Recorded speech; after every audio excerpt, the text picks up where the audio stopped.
Tea கடை kitchen சொந்தங்களுக்கு வணக்கம். இன்றைக்கி நம்ம இனிக்க ஒரு சூப்பரான அப்பம் தான் போட போகிறோம். இந்த மாதிரி ஒரு அப்பம் நீங்கள் கண்டிப்பாக இது வரைக்கும் செஞ்சு பார்த்துருக்க மாட்டீங்க. அதுக்கு முன்னாடி கடைசியாக நீங்கள் எப்போ அப்பம் ரெடி பண்ணீங்க அப்படிங்கிறத கமெண்ட்டில் சொல்லுங்கள், நாங்களும் தெரிஞ்சுக்கிறோம். இன்றைக்கி நம்ம ஒரு டிஃப்ரெண்ட்டான டேஸ்ட்டில் டிஃப்ரெண்ட்டான செய்முறையில் அப்பம் பண்ண போகிறோம். வீடியோக்கு போகிறதுக்கு முன்னாடி இந்த வீடியோவுக்கு மறக்காமல் ஒரே ஒரு லைக் மட்டும் போட்டுருங்க. இன்னைக்கு நம்ம 1 கிலோ சீனிக்கிழங்கு எடுத்திருக்கோம். இது சிந்தாமணி கிழங்கு, சிவப்பாக இருக்கும், மேலே வெள்ளையாக இருக்கும். அருமையான கிழங்கை வாங்கி 1 கிலோ வாங்கியிருக்கோம். அதை நல்லா மண்ணாக இருந்தது, தண்ணியில் ஓட்டு நல்லா ஊற வச்சு கழுவிட்டு எடுத்திருக்கோம். கழுவிட்டு எடுத்ததை நம்ம அதை வெட்டிக்க போகிறோம். அதுக்கு முன்னாடி இது பெருமாளுக்கு வேணுமா, ஏன்னா பச்சை கிழங்கு இனிப்பாக இருக்குது, சிறுசாக இருக்குது, எனக்கு வேணும் திங்க அப்படின்னாரு. சரி நீங்களே சாப்பிட்டுக்கோங்கன்னு கொடுத்துட்டேன். அப்புறம் கத்தி புதுசு நல்ல பலமாக இருக்குது, ரொம்ப நாளாக சொல்லிக்கிட்டு இருக்காங்க கத்தியை மாற்றுங்க அப்படின்னு. நம்ம இன்றைக்கி கத்தியை மாற்றியாச்சு. நல்லா ஷார்ப்பான கத்தி. வெட்டி கொடுங்க, முனையை மட்டும் வெட்டிடவா, அது தொலியும் சீவி கொடுத்துடவா? இல்லை வேண்டாம், ரொம்ப நாள் ஆச்சு, சின்ன வயசில் சாப்பிட்ருப்பீங்க. அப்போ சீசனில் நம்ம இது மாதிரி பண்டங்கள் கிடைக்கும். இன்றைக்கி அருமையாக கடிங்க, சத்தம் கேட்கும், நல்லா கேட்குதே. இப்போ நம்ம இதை சீவிக்கலாமா? ரைட். இப்போ கிழங்கு நல்லா கழுவியாச்சு. இப்போ தொலியை சீவிப்போம். இந்த மாதிரி தொலியை எல்லாத்தையும் சீவிடலாம்.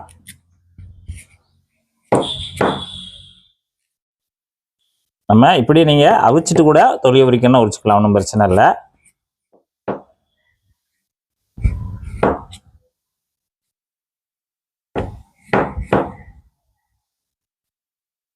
இதுக்கு என்ன சொல்லுவாங்க ஆங்கிலத்தில்? Sweet potato. Sweet potato. நமக்கு நிறைய விஷயங்கள் ஆங்கிலத்தில் தெரியாது. எனக்குமே தெரியாது, நானே அரகுறேன்னு தெரிஞ்ச அரகுறை இங்கிலீஷ் வச்சு ஓட்டிக்கிட்டு இருக்கேன். அப்படி சொல்லாதீங்க, தொழில்நுட்ப பணியாளர் நீங்கள் எவ்வளவு வேலை பண்ணுறீங்க? தெரிஞ்சதை வச்சு பண்ணிக்கிட்டு இருக்கோம்னே. அதாவது இருக்கிற சரக்கை சந்தையில் விற்றுக்கிட்டு இருக்கீங்க. சரி, அவ்வளோதான். இந்த மாதிரி நம்ம எல்லாத்தையுமே தொலியை சீவிட்டு தனியாக எடுத்துடலாம். வாங்கும்போது எவ்வளோதான் கிழங்கு தெளிவாக வாங்கினாலும் அந்த மணக்கடின்னு ஒன்று இருக்கும், இந்த மாதிரி லைட்டாக இருக்கும். அது மணக்கடி பார்த்தீங்கன்னா உள்ள வரைக்கும் போவோம், அது கசப்பாக இருக்கும். அதனால் அந்த மாதிரி இல்லாதமல் இருந்துச்சுன்னா இந்த மாதிரி நல்லா சீவி எடுத்துருங்க. அப்படி ரொம்ப உள்ள வரைக்கும் இருந்துச்சுன்னா எல்லாத்தையுமே கழிச்சிருங்க, அது போட வேண்டாம். இந்த மாதிரி எல்லாத்தையும் சீவிட்டு தனியாக எடுத்து வச்சுருங்க. தொலியை சீவிட்டு வச்சாச்சு. இப்போ நம்ம வெட்டிக்கலாம். வேக வைக்கிறதுக்கு தகுந்த மாதிரி இந்த மாதிரி சின்ன சின்ன பீஸோட வெட்டிக்கலாம். இந்த மாதிரி வட்ட வட்டமாக வெட்டிடுங்க, அதனால் நமக்கு சீக்கிரம் வந்துடும். எல்லாத்தையுமே இந்த மாதிரி வட்ட வட்டமாக வெட்டிட்டு வச்சுருவோம்.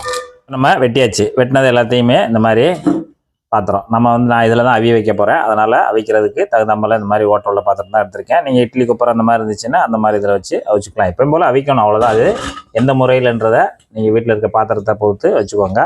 எல்லாத்தையுமே மேலே எல்லாத்தையும் அள்ளி போட்டேன். பார்த்தீங்கன்னா கிழங்கு அப்படியே சாப்பிட்றதுக்கு அருமையாக இருக்கும். பச்சையாகவும் கொஞ்சம் கிழங்கு சாப்பிட்டுக்கோங்க. பச்சையாக சாப்பிட்றது அந்தளவுக்கு அருமையாக இருக்கும்.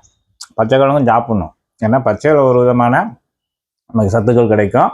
அவிச்சு மற்ற சேர்மானங்கள் சேர்க்கும்போது அதில் சில சத்துக்கள் கிடைக்கும். அதனால் எதையுமே விட்டுறப்படாது. இப்போ நான் அவிச்சு எடுக்க போகிறோம். நான் குக்கரில் தான் வச்சுருக்கேன். குக்கர்னால் நான் விசில்லாம் போடலை, ஓப்பனில் தான் வேக வைக்க போகிறேன். இப்போ நான் தண்ணி வச்சுருக்கேன். கீழே தேவையான 1 லிட்டர் அளவு தண்ணி வச்சுருக்கேன். தண்ணி நல்லா சூடாகிட்டு, சூடான பிறகு இப்போ நம்ம வடிகட்டி பாத்திரத்தில் அந்த ஆவி போடுற மாதிரி வடிகட்டி பாத்திரத்தை தான் எடுத்திருக்கேன். எடுத்துகிட்டு இது மேலே வச்சிடுறேன். மூடி போட்டு நல்லா அவிஞ்சு வரட்டும். இப்போ நம்ம ஆவியில் வச்சு ஒரு 20 நிமிஷம் நல்லா வெந்துருச்சு. நான் இப்போ ஸ்டவ் ஆஃப் பண்ணிட்டேன். 20 நிமிஷம் நல்லா குழைவாக வெந்துடணும். ஆமாம், நல்லா மசிகிற அளவுக்கு குழைவாக வெந்துடணும், அவ்வளோதான் வித்தியாசம். இந்த மாதிரி நம்ம தட்டில் மாற்றி நல்லா கொஞ்சம் ஆற விட்டுக்குவோம். இப்போ நம்ம கிழங்கு நல்லா ஆறிடுச்சு. ஆறினோடனே அப்படி ஒரு கிழங்கு எடுங்க.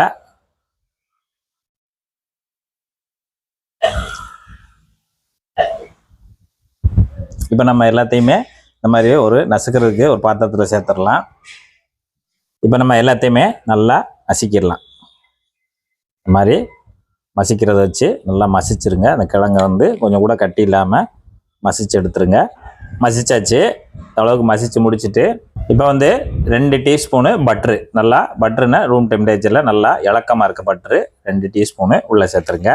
பிறகு இங்கே நம்ம வெல்லம் தான் எடுத்துருக்கோம். 50 கிராம் நல்லா பொடிச்ச வெல்லம் எடுத்துருக்கோம். நீங்கள் நாட்டு சக்கரை கூட எடுத்துக்கலாம், 50 கிராம் எடுத்துக்கலாம். ஏற்கனவே நமக்கு சக்கரவள்ளி கிழங்கு தான் இனிப்பாக தான் இருக்கும்.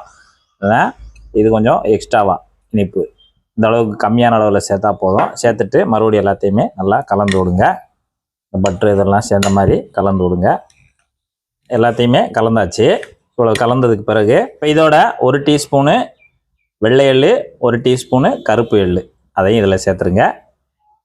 1/2 கப்பு அரிசி மாவு, தனி அரிசி மாவு, பாக்கெட் மாவு வறுக்காதது, அதையும் 1/2 கப்பு மெஷர்மெண்ட்டில் 1/2 கப்பு உள்ளே சேர்த்துருங்க. ஒரு 2 பிஞ்ச் அளவு உப்பு கிழங்கோட சேர்த்து இந்த அரிசி மாவையும் போட்டு நல்லா பிசைஞ்சு கொடுத்துடலாம். நல்லா கலந்து விடுங்க. தண்ணி எதுவுமே கிடையாது, அந்த இருக்கிற அந்த கிழங்கோட ஈரத்துலேயும் எல்லாத்தையும் நம்ம பிசைஞ்சு முடிச்சிடணும். இப்போ நம்ம இங்கே ஒரு 1/4 டீஸ்பூன் போல் சுக்கு பொடி, சுக்கை நல்லா தூள் பண்ணி வச்சுருக்கோம். அதுதான் ஒரு 1/2 டீஸ்பூனு ஏலக்காய் தூள் அதையும் இதில் சேர்த்துட்டு, அப்புறம் இங்கே கார்ன்ஃப்ளவர் மாவு வச்சுருக்கோம். கார்ன்ஃப்ளவர் மாவு 1/2 கப்பு மெஷர்மெண்ட்டில் 1/2 கப்பு அதையும் உள்ளே சேர்த்துடலாம். சேர்த்துட்டு இப்போ நல்லா கலந்து விட்ருங்க. இதோட சேர்த்து தண்ணி எதுவுமே கிடையாது, சும்மா மாவு இதிலே தான் போட்டு அந்த கிழங்கோட அந்த ஈரப்பதத்திலே தான் நம்ம இதை பிசைஞ்சு கொடுக்கணும். நம்ம எல்லாத்தையுமே கைவிட்டு நல்லா பிசைஞ்சு விட்டுறலாம். சேர்க்க வேண்டிய பொருள்லாம் சேர்த்தாச்சு, சேர்த்து நல்லா பிசைஞ்சாச்சு. இந்த அளவுக்கு பிசைஞ்சிட்டு நல்லா உருட்டி வச்சுருங்க.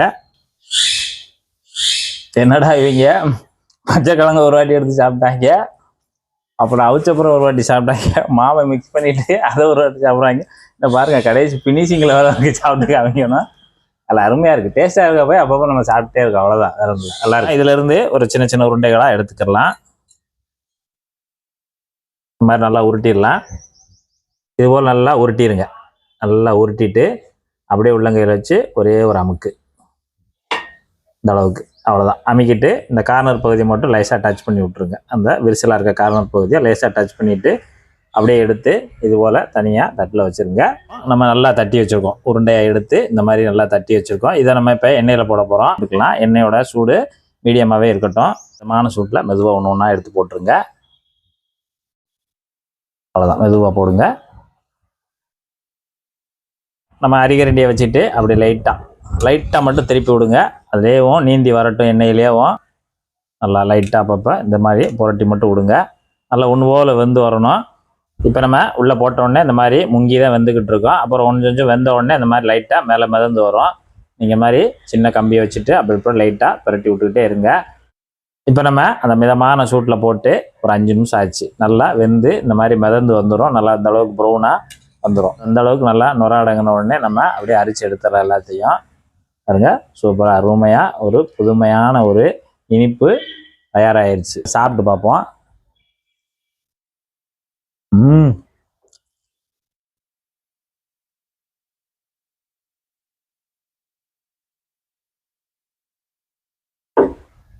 அது நல்லா பாதுஷா டைப்பில் உள்ளே நல்லா லேயராக நல்லா சாஃப்டாக இனிப்பு நல்லா சேர்ந்து அந்த சீனிக்கிழங்கோட இனிப்பு ப்ளஸ் நம்ம ஏற்கனவே இனிப்பு சேர்த்துருக்கோம்.